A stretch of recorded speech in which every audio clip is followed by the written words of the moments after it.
Anthony, today we're going to be curating a great show. What do you think about that? I thought we were curating putting you in your place. That's never going to happen. I'm Anthony. Welcome to No Vacancy Live. That's my friend Glenn. You're watching the #1 show in hospitality.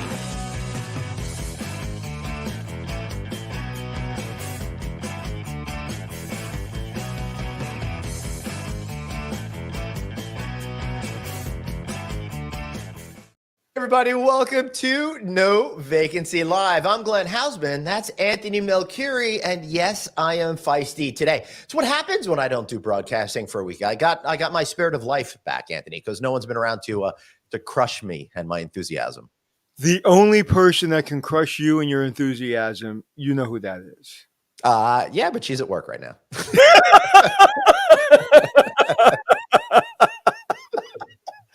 You can give yourself the thing with the whatever. I got the sound effects off, but okay. But yeah. That was good, man.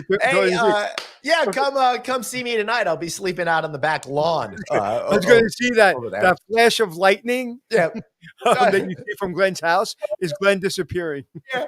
Well, it's great to see everybody here today. Today's going to be a really good, exciting show because we're going to be focusing a lot on experiences again and how one company in particular is heightening experience out there. But before we get that started, I did want to say that I am partnering with AdCom and the folks over at Darkness to Hope. I'm going to be participating in a golf tournament in Orlando on Wednesday, November 8th, 2023.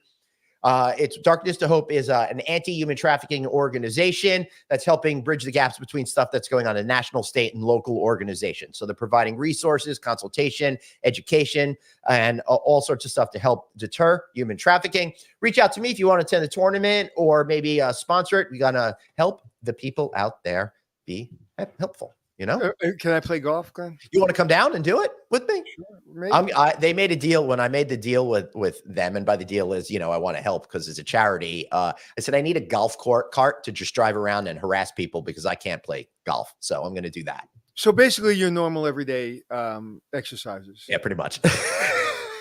Amy, I did not start playing golf, nor shall I be playing golf. I shot a 101 the other day, which, if you know anything about golf, for someone that all 18 holes or just the first one? 18 holes, and usually I shoot 737. So a 101 or 102. I was like, wow, I kept up with my playmates from high school because I suck and they're good. And I think I was kind of like, I was a 4th out of 4, but like right there. Yeah. I used to play miniature golf on the semi-professional level back in college. I heard you went professional, no? And I didn't want to brag. There's got to be a professional mini golf league. Yeah, there's got to be. Maybe even a semi-professional one. I'm just a rank amateur, but someone who's not is the incredible Jennifer Barnwell. She's the president of Curator Hotel and Resort Collection. Here she is with some exciting brand news. Jennifer, so great to see you. Oh, I love you guys so much. I just love being here. You have so much energy. You guys are so funny. So thank you for having me. You are the first ones that I'm talking to about our big launch, which happened today. Yeah. Well, why don't you? I don't want to steamroll you. Why don't you share the news with everybody, Jennifer? So we've been working on this for a few months with our amazing properties, but today is the day that our refreshed, revamped website went live, and we did a little press release about it this morning. And the new website is all about inspiration, discovery, and dreaming. Of course, it features all of our amazing properties and all of their qualities and attributes. But what we've added are over 60, and it's going to continue to grow over time, experiences, which, I don't know how you guys travel or, what you like to plan. Maybe every trip is a little bit different. But to be honest with you, I plan all my stays around local miniature golf courses because I got to keep it sharp, I'll have to add that. We don't have that on our experiences yet. I'll have to do that. No, I'll stick with the falconry then, I like when I was in Boston with my wife for a couple of days for a business meeting and also for a volleyball tournament. and we had Friday kind of ourselves, and we haven't had Friday ourselves in 30 years. And I was like, she wanted to go on the water, and we found a sailboat, and we went on the water. So it was, you went on for 2 hours, and I like when I'm in a hotel, if I go to the front desk or the concierge, tell me what I should do. I don't want 100 questions. It's like, well, what do you like? Tell me what I should do. And then if you tell me, well, sailboat, it's like, I don't like the water. Okay, how about helium balloon? Okay. Like that experience, like tell me to have the experience. Yeah, exactly. And, a lot of our hotels, we're doing this already to your example, but we want to put it at the forefront and we want it easily accessible. So the idea is the hotels are always obviously constantly thinking about their guests and making sure the guest experience is the best it can be. And part of travel are these experiences, and the trend is obvious. And there's even been a MasterCard report very recently about how spending on experiences is up something like 65% since 2019.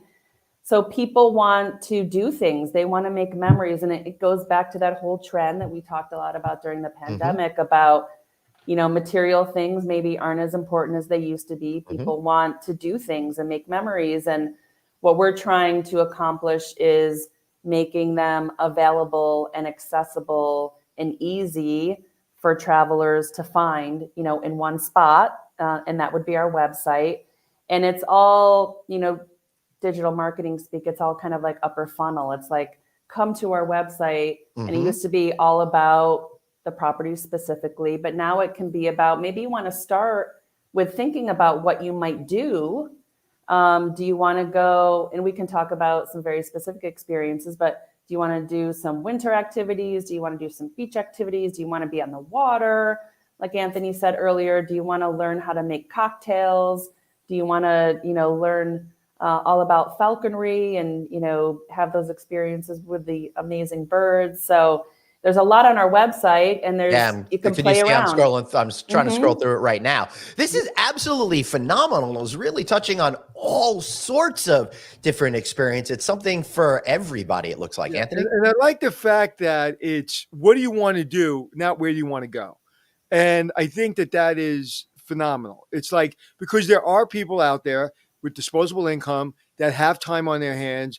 And it's like, I always wanted to go, Hollywood glam, right? I always wanted to have that experience.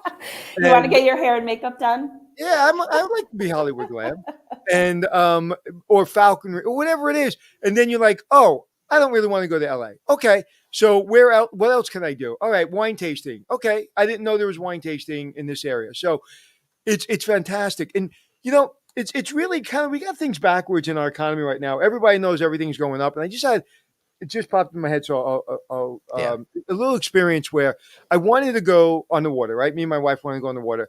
We went on water for 2 hours. It cost us $45 each, which to me was a bargain, right? That's nothing. Yeah. A movie will cost you $20-$30 right. Days. Then we get off the boat, and for 4 ravioli lobster raviolis, they wanted $50. So I literally saying to myself, something's backwards here. It's like, I'm willing to spend $150 to go on that cruise, or the cheapest thing on the menu, because I was pissed. It's like, you can't charge me $50 for 4 raviolis and then $45 for a cruise. It was weird. But like, people will spend money. They're sick and tired of overspending on menus, and they're sick and tired of overspending on everyday items. But people will take that. I always say I have a bucket list, and thank God I basically checked off all my bucket list. First thing was Switzerland, skiing Switzerland, and driving on the Autobahn. I did that. And so people want to check off their bucket list, and this is perfect.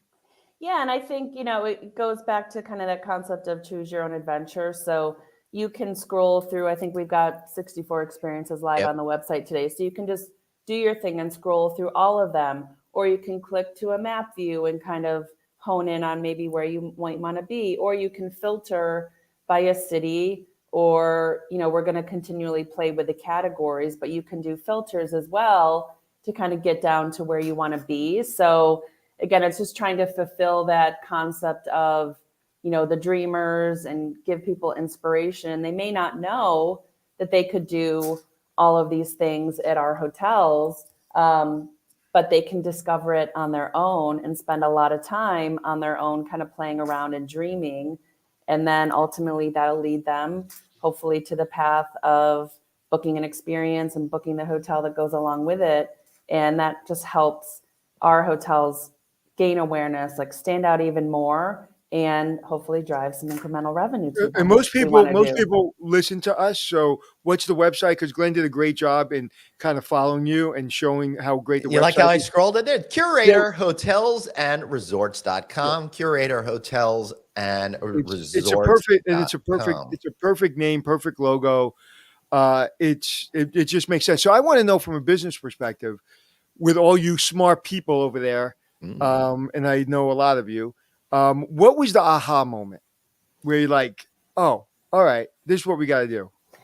I think it goes back to a little bit of what I was saying earlier about just recognizing that trend, that this is what people want to do. And part of it is being in the independent hotel space, which we love dearly and are 100% committed to, but it is more difficult and more challenging. And that's what makes it fun. So how do we gain more awareness? How do we get focus on our hotels and how special they are and get more people to come and stay at them? We got to be creative, and we got to, do hopefully some things that other people aren't doing yet. And so listen, it's another task on the list. And everyone at the hotels are very busy already, but we worked very in close coordination with each of our hotels to work on this initiative to come up with, we're going to get there where we have at least one experience for every hotel, hopefully 3. Some hotels now have multiple. Right. And it's either, it's either an experience that the hotel team themselves has come up with and created and can execute, or a lot of them are partnering with local tour operators. Again, it's all one, big hospitality industry, and let's help each other out, because these tour operators want to partner with hotels as well and get to the captive audience in the hotels. So I think for us, the story with the hotels is, this is the path we should be going on as independent hotels. Right. We should try to be leaders, try to be unique, and this is going to drive revenue for you. Yeah, it absolutely is. And Jennifer, you're right on target, because what we're really talking about is distinct points of differentiation. And they're more important than ever, because you and all the people we know are so amazing at their job. So hotels could be pretty fungible if you're looking for a vacation in a particular city, but it's those experiences and those moments of curating those memories that are going to really be a big difference. And then you add that with, I think what you're really getting down to is removing friction from the process, making it easier for people to have those experiences and spend money with you. Because I know it can be very difficult and people can feel overscheduled, but if it's part of what they're signing up for ahead of time, it'll make it a lot simpler. So is there a curator number where somebody calls and you help them plan the destination, or is it that you go to each hotel and each hotel helps you with that destination? So there's not, there is a curator number that's on our website, and we get plenty of kind of informational emails and we get calls that we certainly respond to. But for experiences in particular, we've been focusing on the online experiences, or the online experience. So all the experiences that are live, they had to fulfill some requirements. And one of them is that you can actually book it. Like, it exists and you're going to be able to book it and enjoy it. So there's a few different ways to accomplish that. There is some of the hotels have a booking platform in place, like a system, a technology where you can book direct, and you look at the experience on our website. You're going to be able to click and learn more and reserve it, and you're all done, all online, all booked and ready to go.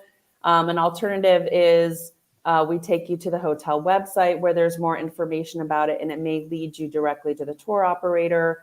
The last option is that we end up sending an informational email to the hotel, and the hotel will get back to you instantly to make sure that that experience gets booked. And that's more to at that particular hotel, that function probably goes through the concierge or the reservations department, and they want to make sure that they have that workflow sitting with them, and they'll make sure it happens. And with all the challenges today of staffing, I like taking that out of the front desk hands. And when people walk in and say, "What should I do?" or "Oh, I heard about this," it's like it's done before you even get to the hotel.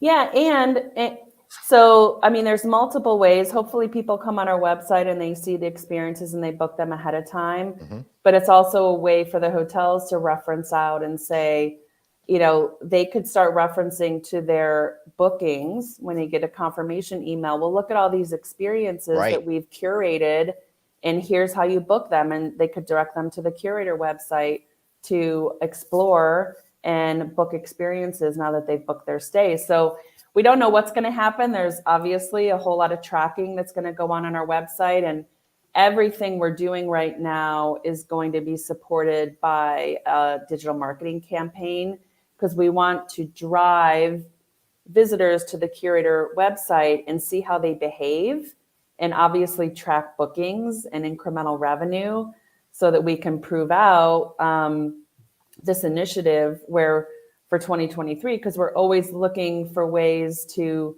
support our hotels and bring new programs forth. And this is for 2023, one of those initiatives to get this website launched, focusing on experiences, and get traffic to our website through a digital marketing campaign and see how people behave. That's good.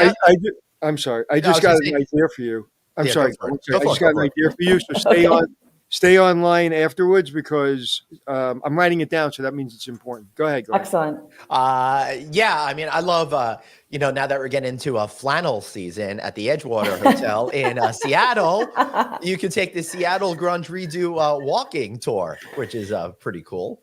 Yeah, no doubt. I mean, that hotel, that is an amazing hotel. It's managed by Noble House. Mm-hmm. A lot of the musical history of Seattle is embedded in that hotel. Yep. And that makes perfect sense.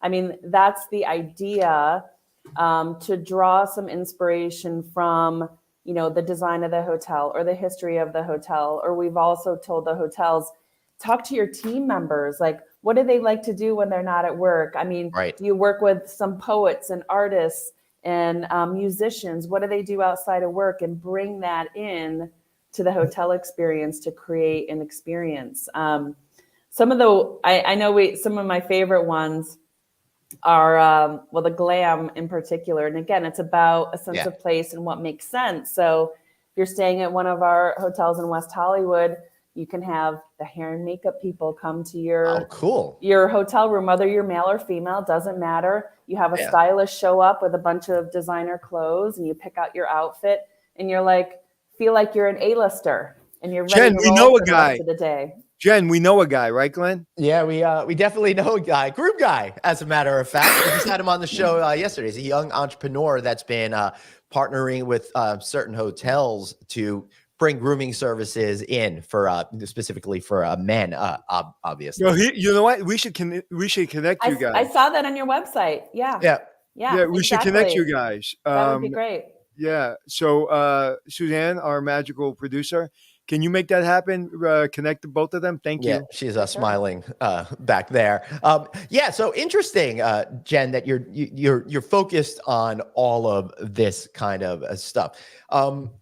How important do you think experiences are, do you think, to the overall future of hospitality and your business in general? I think it's very important, because I think, it's warranted, but I mean, especially in the segment where we live, which is upper upscale and luxury, our entire collection today, for the most part, falls into those two categories. I mean, I think the travelers that come to our hotels are going to continue to be, even more discerning. So, of course, guest satisfaction and service is paramount and important. But people are staying longer. They have flexibility, to work remotely. They want to bring their families with them again and have experiences. So what are they going to do with all that time, right? If they're staying longer, what are they going to do? And the hotel is going to do a great service to their guests if they have options, if they can put an itinerary together for their guests, if they can make suggestions to their guests. And it's, again, it goes back to, it exists today and it's easily bookable. So I think it's very important. I don't want everyone to go out and do the same thing we're doing selfishly, but hopefully we're kind of at the forefront of this, and we're going to continue to push through and be very prolific. So today we've got, 64 experiences on there. Hopefully within, a couple months, we've got over 100, and we're going to continue to grow because, we made our announcement back in early July that we have over 100 hotels and resorts in the collection, which is amazing, a big milestone for us. So the goal is every hotel in the collection should have at least one experience, but they should have probably up at least 3, because these hotels are in amazing locations, have amazing property teams and amazing amenities in the building themselves. So they can build these experiences. It seems like it really makes sense. Well, as you can see, I'm not at the One Hotel San Francisco today, and I see the beautiful bridge outside my background. So while I'm here, I think I'm going to take a zero waste mixology class or this maker's workshop where I could draw and paint and drink, or, maybe participate in a Napa Wine Train Legacy experience, because that'll be really fun. That sounds like a great old age home when we get old. That sounds like, you paint, you draw, and you drink. Well, that hotel is very close to my heart. When I was an asset manager with Pebblebrook, I was working on that renovation, and we've seen it in person. It absolutely is amazing. But that Napa Valley Wine Train, I'll tell you what, everyone needs to run, not walk, to do that. I've done that. 36 miles round trip. I think it's like 4 or 5 hours. You stop at wineries along the way, and you have this amazing 4-course meal on the train. It's all very, very upscale and luxury feel. Follow them on Instagram. They have like the best Instagram account, and they've paired up with, all of our hotels anywhere in the San Francisco area. And of course, Napa have partnered with them. So we can make that experience a reality if you're staying in San Francisco or you're staying up in Napa. I love that. I want to do that. You should do it. Yeah. But we also, if you head down to San Diego, we have Paradise Point, which is a beautiful resort right outside downtown San Diego. And they've partnered with wineries in Mexico. Like, oh, cool. Who knew? So the transportation is included and fully taken care of. It's supposed to be about 90 minutes.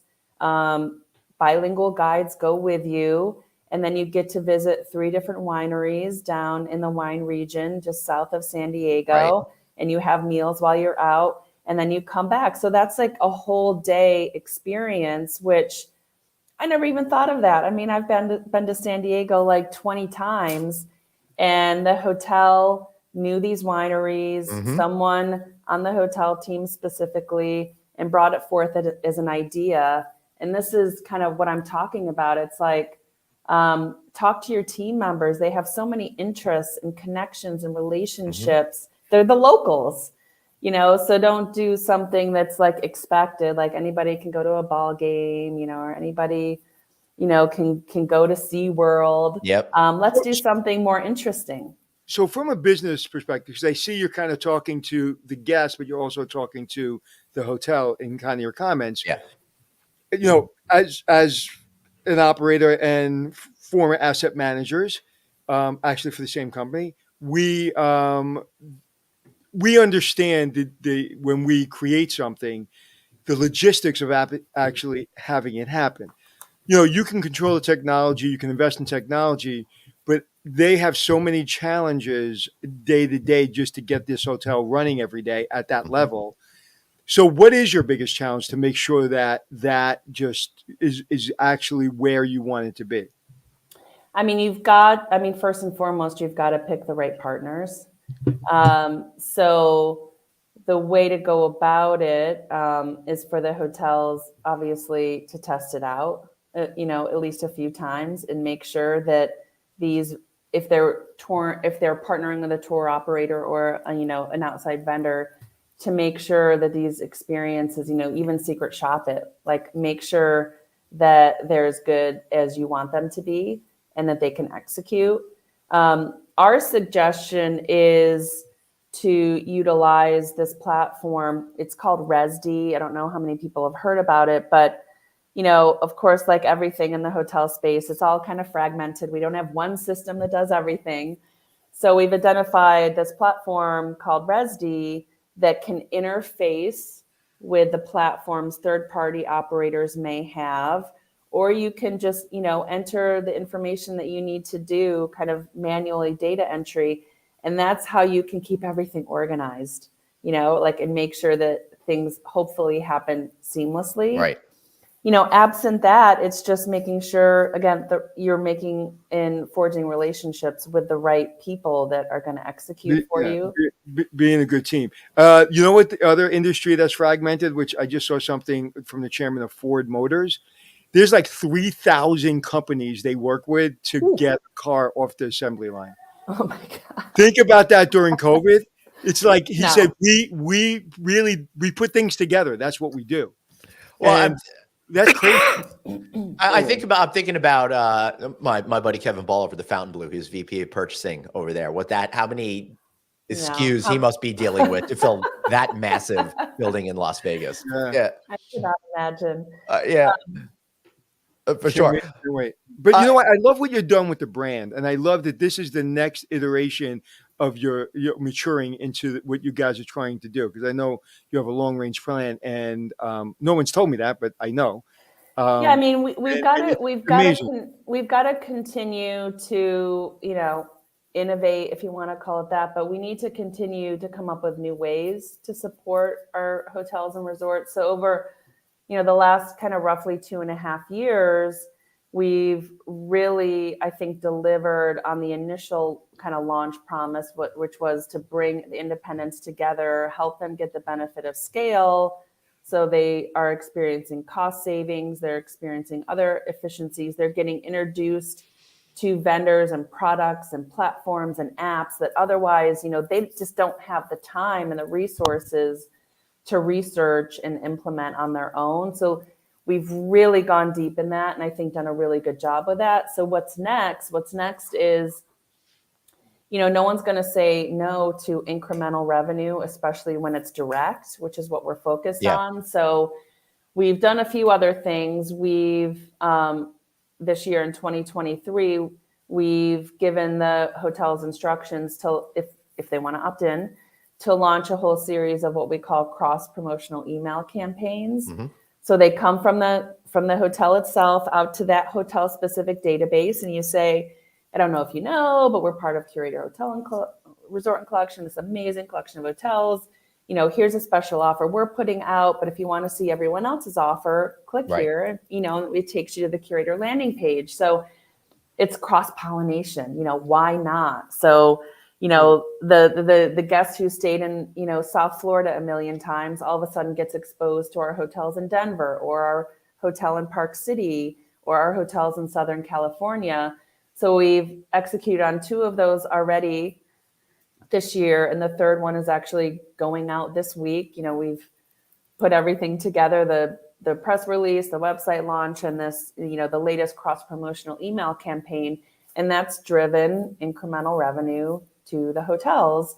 This website launch, supported by a digital marketing campaign, is going to drive visitors and direct incremental revenues.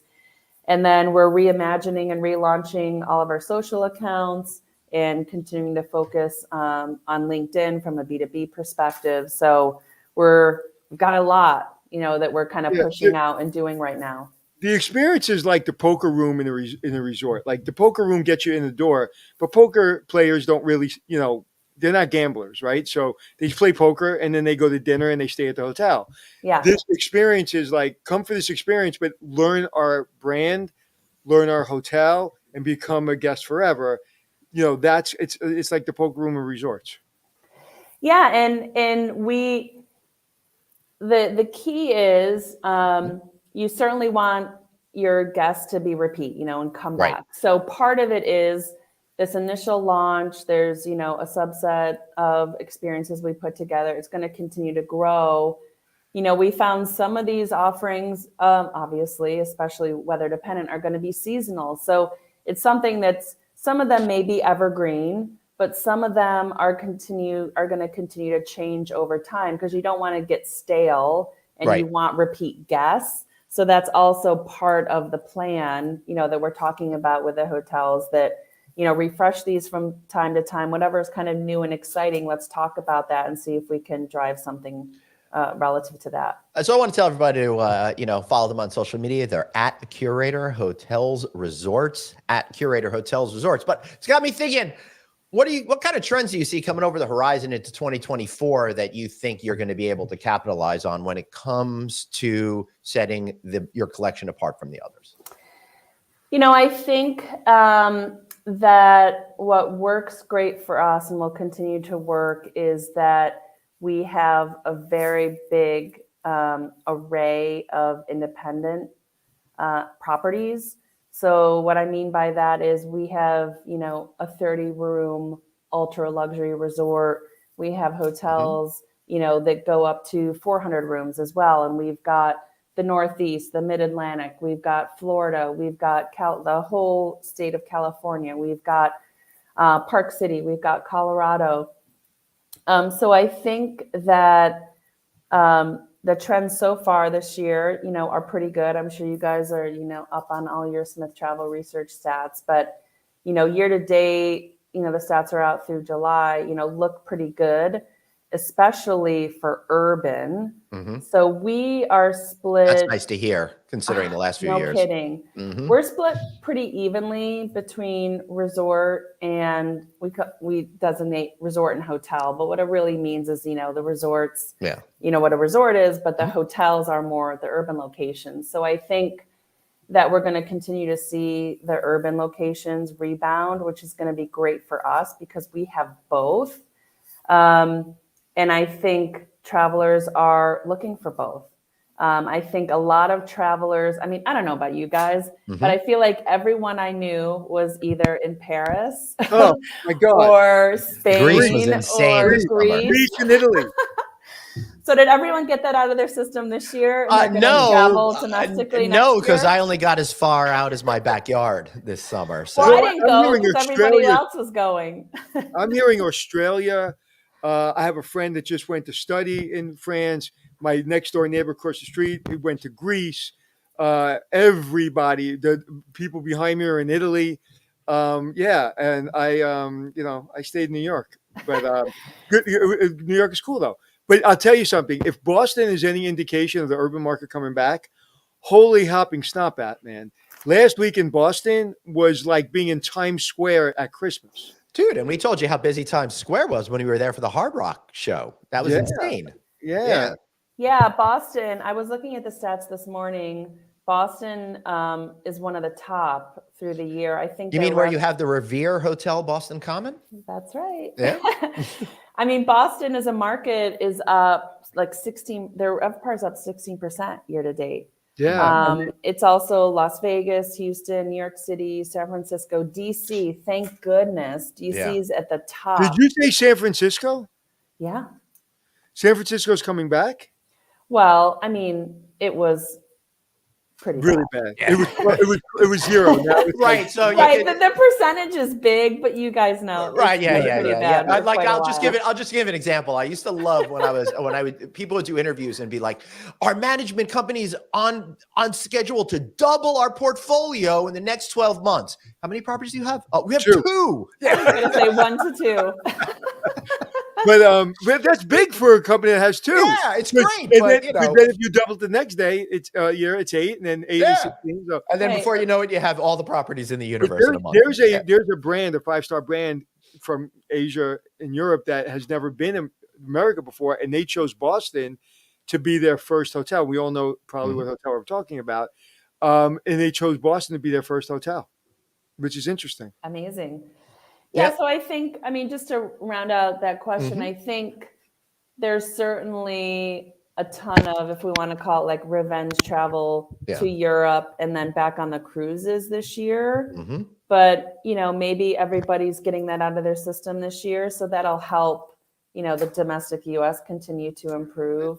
And I think that the people who are middle-aged and have more disposable income are who's still working are blaming the younger people for these 3-day work weeks, but they're taking advantage of them and they're going on vacation and they're using their Fridays. And they say that the big in urban markets, office space is being used mostly on Tuesday, Wednesday, and Thursday, which is no surprise, mostly on Tuesday. And a lot of companies are coming back to people and say, listen, you have to be in the hotel, in the office 3 days a week. And they're going crazy. And it's like, oh my God, you have to actually go to the office to earn your paycheck? 3 days. 3 days. It's really flipped on, like when I was growing up in this business and we both work for the same company. Like, could you imagine going to our boss and saying, hey, I'm going to work from home Monday and Friday, and I think Thursday. Is that cool? Yeah, right. It's hard. I know there's arguments on both sides. It's of course. My perspective is, I'm in the hospitality industry. We can't expect our hotel teams to stay home and do their job. Yep. So I don't really feel good about sitting home and doing mine. So I'm in the office mostly 5 days a week. That's my personal choice. We don't necessarily have to be by, our corporate policy, but I don't feel good about staying home. Would you have to be at least 3 days? Like, is there a mandatory 3 days? We only get one work from home day and a couple floating during the month. Okay. So you have to work from the office 4 days and 1 day you can work from home. Yep. Okay. I would definitely take that job. I would take that up because I like the 1 day from home. Yeah, 5 years ago, that sounded like awesome. But it used to be where you're not kind of the employee's in charge now, and everybody knows that. Yeah. But it's good. We've given back a little bit, we've taken a little bit, but it all works out in the end. But I love what you're doing with the brand, and it's amazing. And before we wrap up, make sure you visit Curator Hotels and Resorts.com. Now, Jen, you've been partnering with a lot of great groups out there to help flesh out the program. So before we wrap up, why don't you drop some names and some of the companies that you're working with and share about how, if you have some properties you can enjoy in the collection. Yeah, would love to. Kind of the latest and greatest, we were, focusing on kind of where we feel like we're innovative. So we've been working with companies like AZDS, which is an overlay in the booking journey. And they can give you selection. So a couple of our other vendors, there's a company called Sensible Weather. Everybody knows about AIG's travel insurance, but Sensible Weather, you can opt in. And if it rains during your stay, you get your ADR back. Wow. You get you're still there you have to go.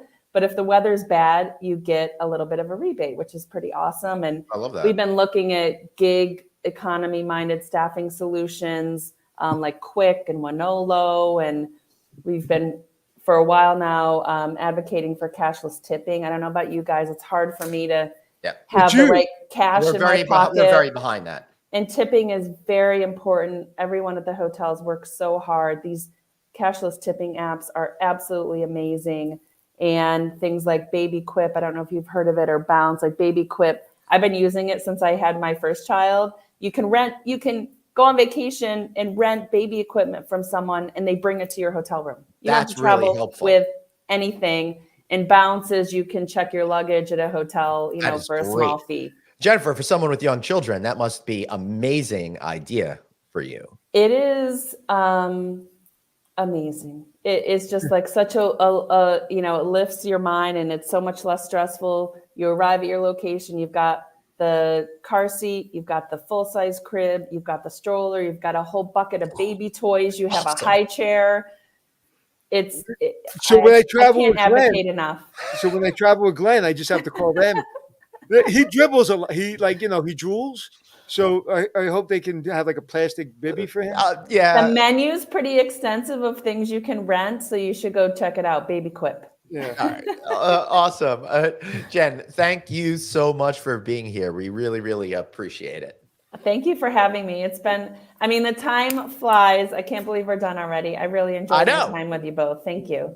I know. Stay Thank in you. the green room. I just want to touch base real quick. Exactly. Okay. Thank you. And I want to thank everyone for being here today. What a fun show that was. And really highlighting how important experiences are to the thrivability of a hotel is so important. I think I just kind of made that last part up. And people that say asset managers don't have amazing personalities, all you have to do is watch this show. Yeah, absolutely. And if you don't feel like watching the show, well, why not listen to the show and hear some great asset managers? Apple Podcasts, iHeartRadio, SoundCloud, wherever you get your shows, we are there. Heck, why not try us out on Google Podcasts? He's at Anthony Hotels. I'm at Traveling Glenn. Thanks so much for being here. And remember, everybody, you've got one life, so blaze on and be kind to yourself. See y'all tomorrow for real.